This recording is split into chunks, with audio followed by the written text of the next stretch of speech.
Yes.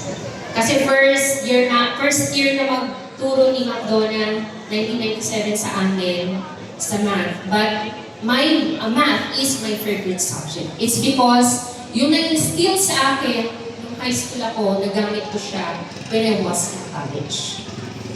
The future is not a destination, but a journey. It is a canvas for you to point your own masterpiece. Kayo pa rin. Kayo pa rin ang gagawa kung ano ang magiging kayo. We have to know kung ano yung ating mga weaknesses at kung yung ating mga kalakasan.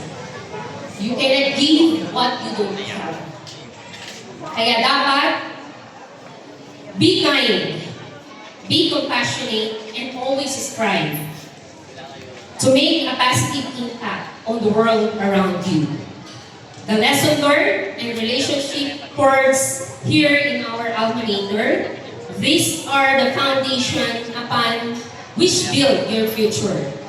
For this year theme, Generation of Unity, Partners for the New Philippines.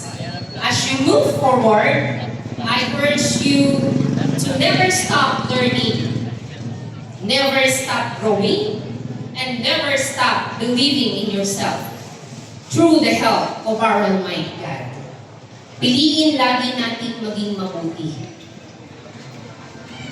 The world awaits your talents, your ideas, and your contribution. Go forth and make a mark. Kung ano man po ang ating marating, huwag po tayong makalimot na lumingon kung saan po tayo nanggaling. Thank you for the privilege of sharing this special occasion with you.